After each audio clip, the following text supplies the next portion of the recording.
Hi, everybody, and welcome to the Property AI Report. This is your weekly digest of all things property and AI, hosted by me, Mal McCallion, and my good friend Matt Goddard. Matt, how are you?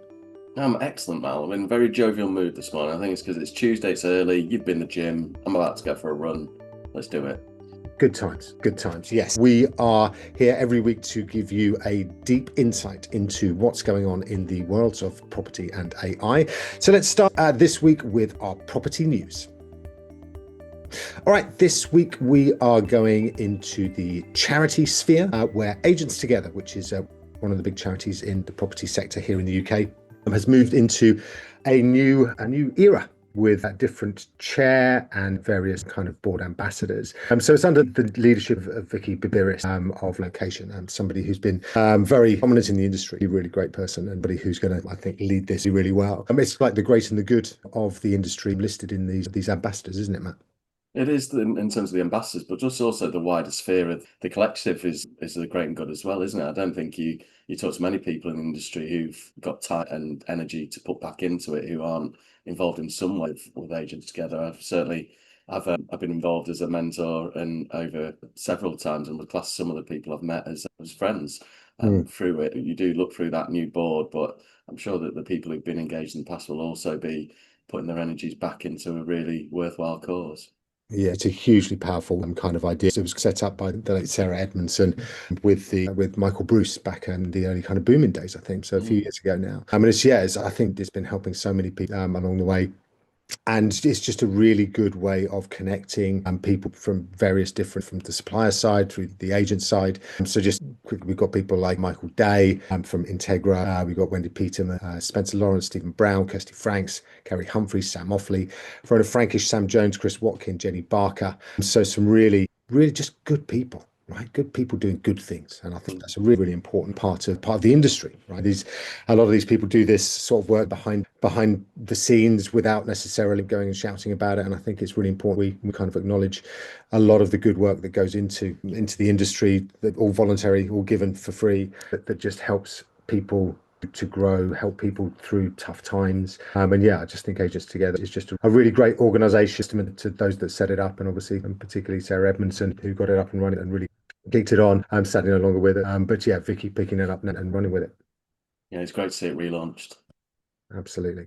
All right, our second story this week is about our good friends Rightmove. Now, this is their half-year results have come through. Matt, I'm going to let you lead on this one. So what is that, just so don't go out on a rant? I don't rant, I just talk. Okay, no, sorry, I'll stop using that rant word. It's a bit like when I talk to salespeople and say patter, and they don't seem to like the fact I refer to it as the sales patter. But the main bit that jumped out at me on the right move statement was the fact that the headline was that they'd taken the feedback and the digs that they've been getting, not sure where that they're coming from, and actually diversifying and moving away from just trying to get revenue and profits directly from property agents. And they'd actually called that out in their statements and were looking at going into a commercial property, rental, prop tech, mortgage broking, all of which generated 15 million in revenue. So up 30%, 37% year on year. Yeah. Yeah, and I look, so again, those that know me, and perhaps if you've listened to this at least once in the past, you will know my feelings around Rightmove and its potential for, yes, monopolistic pricing. Look, I think that it would be fair to say that their march into the areas like mortgages and lettings charging, I think, is also going to mean that some agents are going to be losing out on revenues there as well. Yes, prices are going up for Rightmove year on year, but also now that they are moving into these other areas, then mortgages, for example, back in 2023, they were very clear in their investor day in November. They said over the next 5 years, we're going to move mortgage revenues from 2 million up to 25 million by 2028. And they're well on their way, but that mortgage revenue has got to come from somewhere. And so, yeah, I do think that it speaks very much to the fact that they are now, charging agents more and also looking to generate revenue from what has historically been other areas that agents have focused on as well. So yeah, I just think it's just another indicator of their power, and something that I think we've just got to be mindful of other opportunities that are going to come along. I'm going to put it that I way. think there's a more like an alternate view as well, isn't there? Devil's advocate, as you might say, which Yeah, is go for it. with their acquisition of Van Milder all those years ago, Christian Balsham being within the business and his Craig. heavy, extensive knowledge of lettings. I think one of the things I saw when I went to Australia is there was a gap between the portals and the CRMs, which back then was server-based CRM, so you could only access them if you were in the office. And Australia was a lot more mobile intensive than maybe we've been up until now. And IRE came up as almost a tenant passport, so you could actually apply directly from the portals, and the applications would go through IRE. So when you're in the offices, you would then just you'd be getting fully vetted tenants ready to move in rather than having to go through that huge volume of leads. And sorry, Matt, what's IRE? So it's Inspect Real Estate. So it's a product. Actually, we touched on it last week. It's been rebranded now as Repeat Lettings. So it's acquired by Repeat, but it's I think it had 30,000 users in Australia, and so quite a significant product that would channel applications in. So if you were a tenant looking at multiple properties, you'll be able to insert your details once, press apply, and it would take the journey straight away through to the letting agent sitting down and having a fully vetted applicant ready to become a tenant, basically. And I think Rightmove has that opportunity with the volume of leads and the fact Christian's in there and Van Mildert's referencing as part of it to maybe actually solve a lot of letting agencies' burden with that sort of volume of leads. And I know I mention it quite on a regular basis, but our Shoreditch office, Foxton Shoreditch, in September, back when I was there, so 2010, 2011, we'll be getting 1,300 applicants a week registering. That's such a huge volume you can't come to cope with. And yeah, over 14 years later, God, that makes me feel old. And there's nothing really helping with that process, is there? So maybe with this lettings prop tech angle and the rental prop tech that they allude to, that can be something that maybe can help its clients with. Yeah, and look, I have often conversed about the fact that Rightmove doesn't innovate. Not ranted, remember, not ranted. And yeah, there is some innovation here, which is welcome. Obviously, there is the potential that other prop techs are trying to do this already and have been doing it for a little while, and it pushes them out of the way a little bit. But look, broadly speaking, it is nice to see that there is activity taking place. Let's put it that way in terms of innovation. So, yeah, look, again, the big worry is always the big worry, which is the more the Rightmove graciously pulls in revenue from all corners of the industry, the less some of the innovative, sparky products and services that might be coming out of the brains of entrepreneurs around and about. Yeah, it's there. It's a continuing theme, and I think it's just one we've got to keep an eye on for at least for the next 6 months. I'm not going to mention it again, although I might do. Anyway. Onwards we go to so this is a really nice story, Matt. It's from somebody that you've known, some sad circumstances, but something really powerful's come out of it. Do you just want to talk us through this your friend released posthumously? Absolutely. So it's actually Christian Cox, who he's still with us. So he was the sales manager in Notting Hill back when I started in Foxtons, 2003. And Christian's written a book based on, but not directly for caveat, around events that might have happened at that time. And Christian was one of the lively classic Foxtons. So you think of Foxtons, you think of the green and yellow, you think of the minis. Coxey was well past the minis by the time I'd started and into the supercars, but he's one of them who imbibed the culture of Foxtons. And unfortunately, one of our friends, James Clarkey, got motor neuron disease or diagnosed back in 2022. And despite a very strong fight and raising a heck of a lot of money for charity as part of it. Oh, my name is Doddy charity. He unfortunately left us in spring of last year.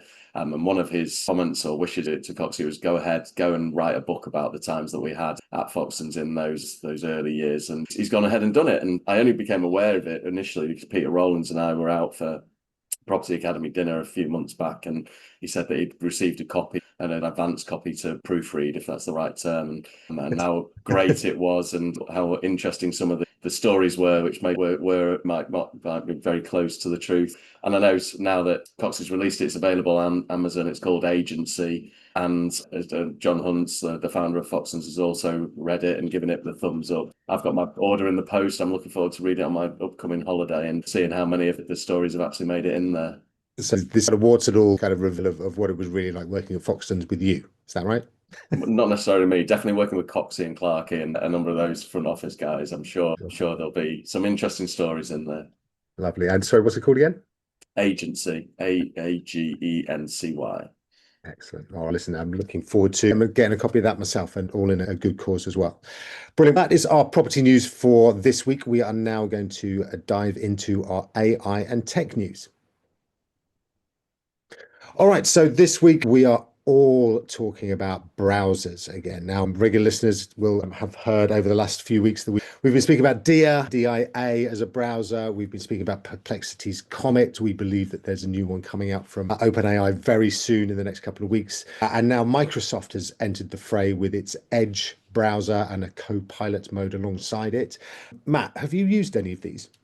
I've started using the ChatGPT operator more, but not the browsers directly. I did do a cheeky post about Perplexity's Comet on the weekend in the hope I'd get boosted up the waiting list, but nothing as yet. It's even using things like ChatGPT Agent, which has obviously got a browser within it, and the AI. It starts to really open your eyes and your mind in a way, because if you think about it, you can access all your emails via the browser. You can access your CRMs mostly via the browser. And so it's not beyond the wit of man to say, go out and take for every email I've received, read the actions and update the CRM accordingly, and actually take a lot of that administrative process away from you, because those things can be done. And the browsers are incredibly intelligent, aren't they? Amazing. And yes, so the reason for asking you about whether it's because I saw your post about the Perplexity, so I thought you might use that one because I haven't used that one yet. But yeah, I've been using Dia, I think I might have said, and it just changes the way you interact with the internet, basically. So I am always asking, because you've got a little panel on the right hand side. You just click on chat, and then you can ask questions about, so say I'm going into an estate agency website, I can ask how many offices it's got, and it'll just come back and tell me instead of me having to go and catalog. Just little things like that that just slowly but inexorably change how you interact with the information that you're being presented with. And this again plays into what we've been speaking about a lot, which is essentially a lot of the activity that's going to be taking place online or on the internet is going to become these AI and these AI agents actually looking for stuff rather than us. And if you can get your AI on your browser to go and fetch data about which over the last 6 months, go and find everybody that we've been out on valuations for but who hasn't come to market, then it can go and find that information and then bring that back to you, and then you've got your call list for the morning.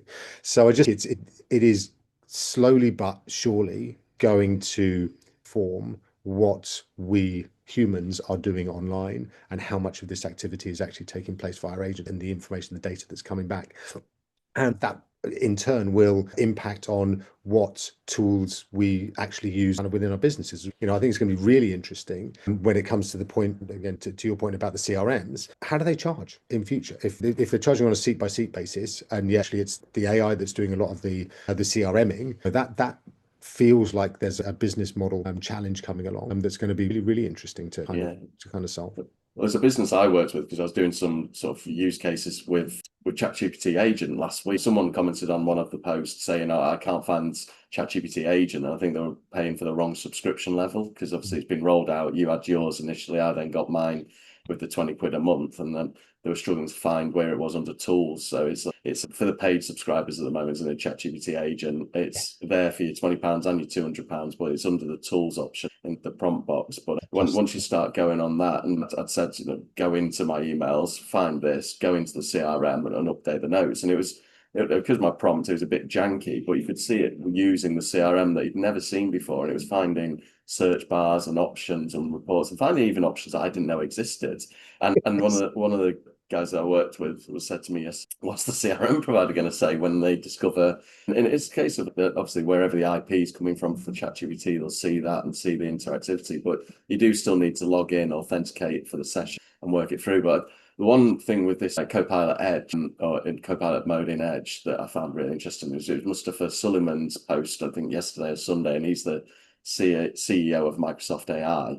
And he was saying that he doesn't even use a keyboard or mouse. He just uses voice prompts, and he speaks to Edge, and Edge goes off and does the browsing. I saw maybe a year, 18 months ago, a video he posted where he was chatting to what is now Copilot, almost like it was not a fashion designer, but like a style guide for him. And it was going through the like equivalent of John Lewis and picking out outfits and then comparing it to what he should be wearing based on his body shape and skin tone and hair cuts. And you can see, almost as you just alluded to, you could say, to Soft Edge, go out and find me my calls that I've not spoken to for 6 months, where I've done evaluation, and set up the list so that I can speak to.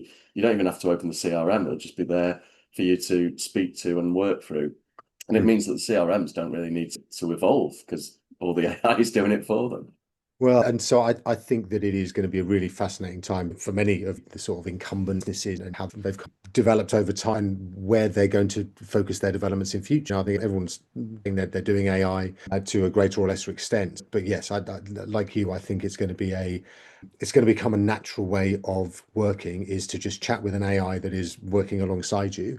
And in this instance, as you say, Copilot on the Edge browser, there are going to be many other browsers available suddenly. I think that we have been many of them working with Google Chrome for the last 15 years or whatever. And that's all up for grabs again. And if you are using something else as your gateway into the internet, let's say it's Dia or it's this Edge Copilot, or Google's now got one out as well. So Google has got gems you can work alongside it in your workspace. So actually, if you're in Sheets or you're in Google Docs, then you can set up a custom GPT essentially to do tasks, so it knows what it's supposed to be doing the second it comes on.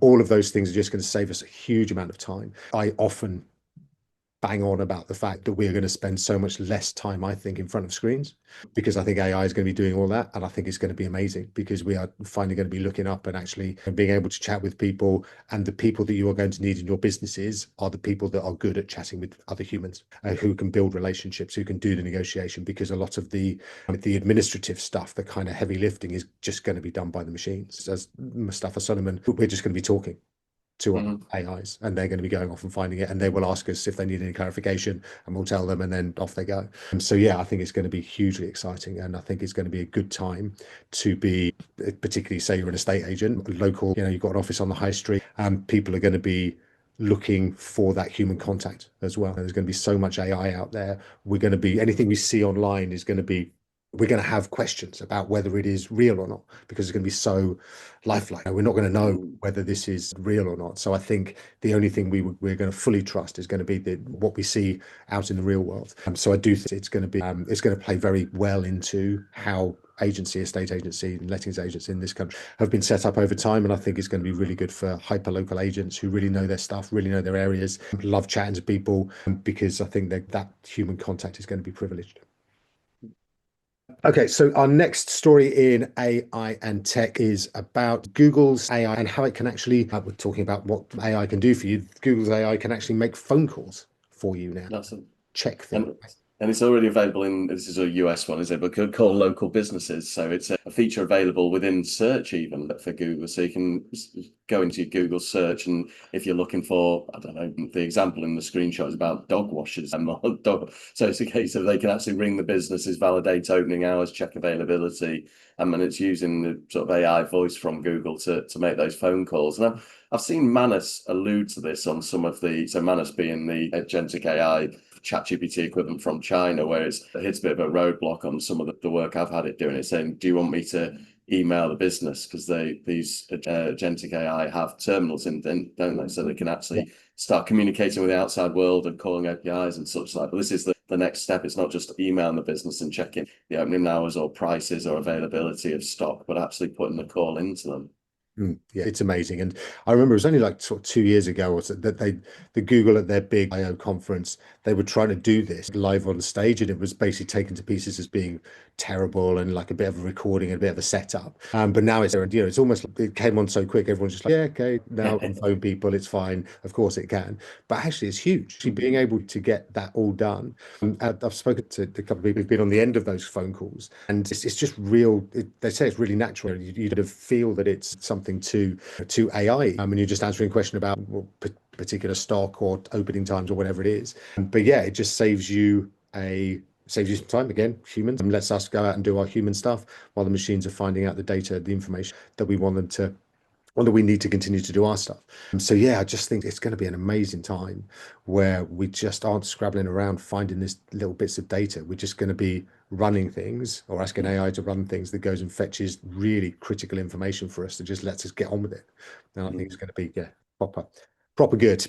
All right. Also, on the other side of the coin, slightly, AI is making sure that basically, if you rent a car, AI can see what the car was like, and then it puts it back exactly the same kind of machine. It's like a almost an MRI scanner for cars, and it will be able to check and make sure that there are no additional dents in your rental car. And the reason for kind of including this is just to make us think about, well, this is how, whether it's a tenancy, all right. If you're renting out a place, then actually you will get an AI inventory where it scans everything and knows exactly where the dents are in the door or whatever. And I think it's going to be revolutionize that side of lettings as well. It's quite a manual process, isn't it? Even now, to going around and having to document it. And I know there's really good apps from the likes of Letting Go and Inventory Hive and Inventory Base, etc. I'm sure I've missed several of them, but it's quite a laborious process. And certainly at the start, where the tenant just wants to get moved in and they've got the vans outside ready to start lugging their luggage in, and or even worst case, they've already moved the stuff in and you're trying to capture it all. The fact that AI will be able to do it in a quick way, similar to when we're doing the sort of the floor plans and walkthroughs and photos. We bring the camera in, stick it in the middle of the room, get that quick 360 scan. Being Yeah. able to do that and use as you say, AI to take stock of it all. I think it's a really good point that because you can do it with your car, what's the use case that's appropriate to our industry? Yeah, exactly. As you say, the likes of Snappy Draft 360, some really good tech out there already, that potentially could easily be repurposed for and it is, as you say, just such a time-consuming, dare I say it, dull process. That actually, again, here come some machines to help us out, so we can go and I don't know, go and sit in the golf course and chat to people, or It's quite a stressful time of the tenancy though as well, right? You want to get moved in and you want to get moved out. You don't want to be stuck around with doing paperwork. 100%. All right, next up into robotics. I've got a little soft spot for the robots. And by the way, that's yeah, when the robots are in charge, just remember that. Okay. Yeah, it's been tagged, don't worry. AI overlords, thank you. We now have robots that can recharge themselves so they can replace their own batteries. So great news, they're never going to get tired. No, they're not going to stop. So yeah, this is out of China, and again, the robotics out in China are just off the scale, which in some ways is exciting. In some ways, you can worry about it if you want. But yes, this is China launching the world's first robot that can run by itself 24/7. It will not need to stop. It's called the Walker S2. And yeah, you can see a little video. We'll put a note in the show notes of it basically pulling the battery out of its back and then shoving a new one in, which is quite creepy and obviously had tinges of that relentlessness that we're all looking forward to. But yeah, yeah, again, it just goes to show how fast these things are moving. Not literally, but yeah, the technology is coming, and we're entering an era where pretty much not everything, but everything we don't want to do is likely to be able to be automated somewhere along the line. Have you ordered a robot yet? Do you know what the Hugging Face one that has got Mm. $299. I was speaking with our CTO and trying to get him. It's programmable, so it sits on your desk. It's very cute. I can't remember what it's called. But it's from Hugging Face, $299. And yeah, and you can have it sat on your desk, but it's programmable. I'm not a programmer, so I would just sit and look at it, and it'll be about as useful as my desk lamp. But yes, so our CTO is having a look at it and looking at whether he can get one because it just looks really cute and really fun. So the answer is no, not yet.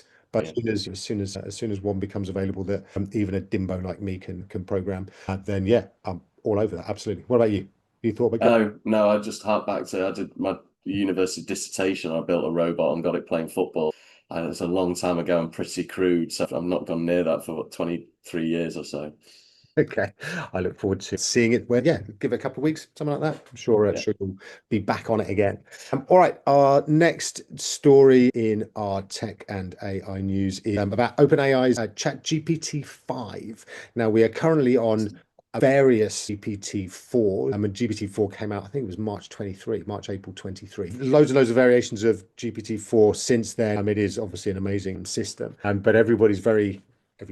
I am very excited about ChatGPT 5 coming out because I think it's going to Just be keep getting teased, don't we? And it's Sam Altman even teased it this week. He didn't say banger, but he was on another podcast and telling us how amazing it was and how it was more intelligent than he was, and yeah, explaining how he'd utilized it. But it's not here yet, though, is it now? I know, yeah, he did. I think his first kind of shot across the bows, and like a couple of months back, was he called this a hot AI summer.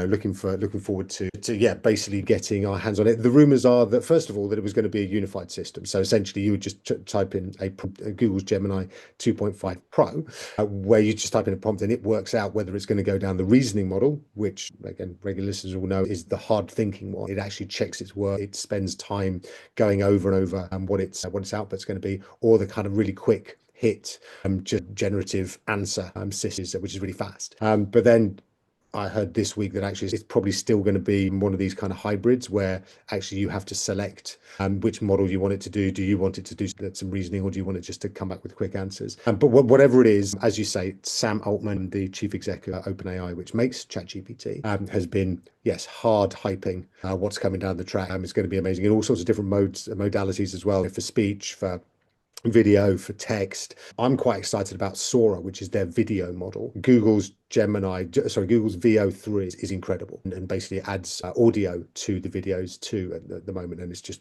incredible. It's so good. So I'm looking forward to seeing what they do, what OpenAI's answer is to that as well. Cool. All right, that is our tech news for this week. We are going to dive quickly into our tool of the week. All right, so this week we're going to just have a quick chat about Bee. So this is back in the news. It's called Bee, B-E-E. It's been acquired by Amazon. It's an AI wearable that is a little wrist strap, or you can put it on your iPhone, your iWatch, Apple Watch. And it basically listens to everything that's going on around you and attempts to make sense of it. Have you tried any of these, Matt, these wearables that kind of listen to everything? I'm waiting for Johnny Ive to turn up. Yeah, I don't know. I saw this one. It was quite a low price point as well, isn't it, for B? It's like 50, 60 quid. yeah. And I wasn't sure in a time where people are getting aqua hired for the values get bigger and bigger, aren't they? There's a mention of 1 billion for someone this week. I wasn't quite sure whether they were doing this for the staff or whether it was a case of they're actually bringing in the technology. But I saw someone who had the rabbit, and Oh, wow. I wasn't too sure about that. And then obviously the humane pin was an interesting concept. But I think I'm just going to hang on for Johnny Ive. What about yourself? Wait for the big guy. So I actually tried this. So this came out, I think, probably about 8 months ago, something like that. All This right. BEE. I think it's BEE.app.app if you wanted to go and find it. But yeah, so I actually tried it. So I had it on my watch. First of all, it absolutely crucifies your battery. So you have to charge your battery about 1 million times during the day. But it is quite interesting. It's what it's trying to do is pick up conversations around you. So first of all, kids, make sure you're telling people that you're recording if you are recording. Very important. Secondarily, it struggles. Okay, it struggles to Mm. understand what is foreground, what is background conversations, who's talking when, all that sort of stuff. So I think it's an interesting sort of prototype more than anything else. It is, as you say, going to become much more mainstream once Johnny Ive and Sam Altman get their device out there, which the most recent rumor is that it's a pen of some description that again will record and listen to all the things that are happening. Obviously, Meta's got the glasses, the Ray-Bans that Mark Zuckerberg wears all the time now. Apparently has a little red light to show that it's recording you and stuff like that. So a lot of these things coming. Do have a little look at B. I think it's interesting, and as you say, whether Amazon is just actually after the tech or actually after the people, we'll see as that plays out. But yeah, obviously there's Alexa in Amazon, which if that starts to record everything that people are saying around the family, around the house and stuff like that, then that's going to give a really good insight into, for example, when you come to move house, it will know already who's moving in, who's moving out, how many babies you've got, what's happening in your house. They're listening to all that already. You look at the adverts that get pushed at you. It's like they're picking up on that stuff already, aren't they? 100%. Yeah, don't mention something you don't want an advert for. Yeah. So I'm just going to mention toaster right now and see how many toasters I get advertised in the next sort of day or It so. might assume that you're going to Toaster as part of your tour. That's very true. Very good. And not Toaster goes to Northampton actually this very morning, which is why Oh, we're so early perfect. on this. That have a little look at that AI tool again, just to get yourself familiar with what's happening, what's coming down the track. But again, always make sure that people around, if you are recording them, this is a public service announcement. All right. Lastly, we just wanted to take a very quick detour into our weird AI of the week. All right, Weird AI of the Week. An Indian film company is re-releasing a film this week with a different ending. So it's a romantic drama. It's got two leads. One, and again, it's an Indian film, a Bollywood film. It's a Hindu and a Sikh couple who, from across the divide. And apparently at the end is tragic where one of them actually dies. So this AI company, this Indian film company is using AI to recreate the ending to make it happy. So that there is a peaceful denouement to that. The actual writer is absolutely outraged that this is happening. The book that it's based on, author absolutely outraged that this is happening, but apparently they can't do anything because the film company owned the rights to the actual film itself. So yeah, no, I think it's interesting. It's a little bit weird. Matt, is there any particular film that you would want to see the ending changed for?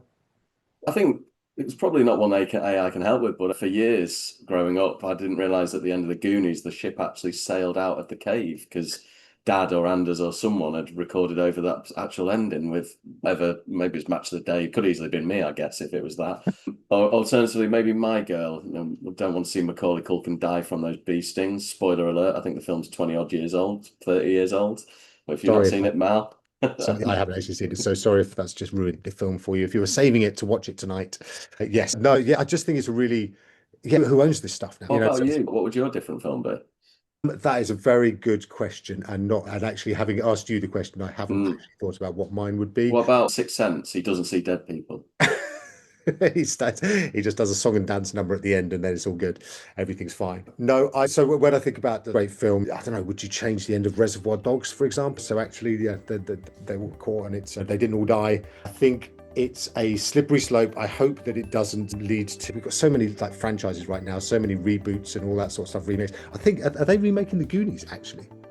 As you mentioned it, I think there might be there was talk of that sort of stuff. So yeah, Yeah, so now that we've mentioned it, they'll be thinking that's mass entertainment people talking about it. We need to do a reboot. 100%. The millions of people listening to this will be now primed for some Goonie action. Plus, of course, we're now going to get loads of adverts for Goonies and AI. Goonies merch. But yeah, no. So I think again, it's happening fast. There are all sorts of different ways that people are using AI to transform various media. But yes, I do hope that all of our old favourites. I know Matt, you're a big fan of The Wizard of Oz. Hopefully, they won't touch that for you. No, hopefully, and leave Wicked as it is. Exactly right. All right, listen, that is us for this week's Property AI report. Thank you so much for listening, and we will be back next week. Hopefully, maybe not quite so early, with all of this week's activity in the property and AI spheres. Thank you, Matt. Good to catch up. Yeah, have a safe journey to Northampton, Mal. Always good to see you. Thanks very much. Likewise. We will catch up with everybody else as well next week. Thanks for listening. See you soon. Have a great week, everyone.